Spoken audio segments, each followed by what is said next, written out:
Hello everyone, Chris here, and today I want to talk about the reverb effect in Adobe Premiere Pro 2014.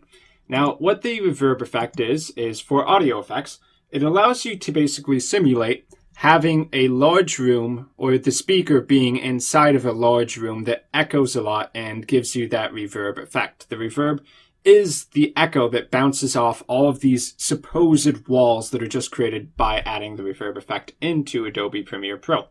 So if you want to use the reverb effect, what you have to do is go over to the Effects tab, look for Audio Effects, and open that up. Down at the bottom is going to be Reverb. If you drag and drop that onto your audio clip, it will immediately have the reverb effect. Before I show you the audio with the reverb effect, let's play it without first. This is test audio for Chris's tutorials. And now let's go ahead and add the reverb effect in. This is test audio for Chris's tutorials. So you can see that it sounds like the speaker, me of course, is in some kind of large, very echoey chamber without many objects to actually absorb all of the noise that's bouncing off of the walls. And if you want to actually edit those default settings, which there's a good chance you do, you can go to the effect controls while you have that audio clip selected, click on Edit for custom setup. And here you're going to have a bunch of different settings you can play around with to customize that reverb effect. Now, you can visually see the reverb here. Basically, this is the initial sound of me speaking, and then everything after this is the echo that comes back and gets picked up. Imagine that we had a camera and a microphone, and that we were actually speaking in a large room. It would be the sound effect that comes back after bouncing off of the wall and reaching our microphone. So it's that echo. And you can see that there's a gap between when we talk and when the echo actually comes back to us. And we can actually modify that with the pre-delay setting. This is basically the length of extra time, which is going to be added to the spacing between our original sound and when the reverb actually happens. So if we put a high pre-delay, it would be as if we're talking in a room where the walls are very, very far away and it just takes a long time, at least by sound standards, for the audio to get back to us. The absorption setting is basically trying to emulate having different kinds of materials in the room or a lot of furniture.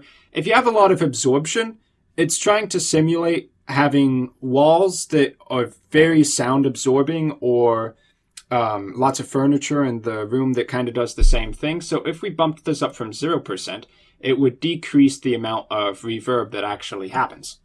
Now, the size of a room is actually pretty important when it comes to sound. So if you were recording in a large room, such as a warehouse, you would be more likely to get a lot of reverb, especially if there wasn't many absorbing materials. So if we actually increase the size to, say, 100%, it's basically saying, okay, we're in a really enormous room now, and it's going to cause a lot of reverb. So I'll go ahead and play it with 100% now, and you should be able to see the difference. This is test audio for Chris's tutorials. So you can see that the echo is much more dramatic, it takes longer, and you can really, really hear it. So next up we have the density dial, and this is supposed to refer to the number of reflections that actually occur in our reverb. So if a room had a lot of potential spaces to be bouncing off of, that's what density is trying to emulate. So if you had a really high density, it's supposed to make the reverb have a higher quality sound. I can't personally tell too much of a difference, at least with 100% size. This is test audio for Chris's tutorials. So you can see at 15% density, you can still hear it just fine. And if we set it to 100, test audio for Chris's tutorials.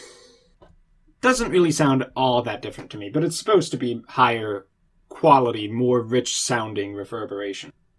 The last three options are low damp, which adds attenuation for low frequencies, high damp, which adds dampening of the high frequencies. Basically, these two are to preserve clarity if you run into any issues. And then the last one, mix, controls the amount of reverb in this effect. So obviously this is a very powerful dial. Like sizes, it's actually very similar. The difference between having a high mix and a high size is that with a high size, the length of your reverberation effects are going to be much more dramatic because it's in a big room, so it's going to take a long time for the effect to finish. But with a high mix, it makes it much more dramatic when you actually hear the reverb effect because it's adding a lot more in. With a low size, you may have a very short effect, but with a low mix, it may be a lot more subtle. So let's go ahead and play it at 17%. This is test audio for Chris's tutorials. So you can hear that it's a long reverb, but it's not dramatic. It doesn't overwhelm the person listening to the audio.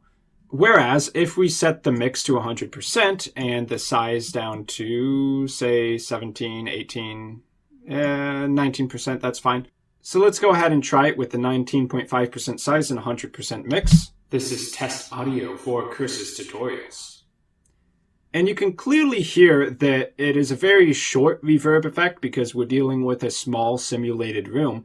But because the mix is set to 100%, it's very dramatic. You can clearly hear the effect playing. So that's really all there is to the reverb effect inside of Adobe Premiere Pro. Remember, you find it under Effects, Audio Effects, and it should be at the R spot right here on the list. If you have any questions or comments, feel free to let me know down below. I've been Chris, thank you for watching, and I will see you in my next video.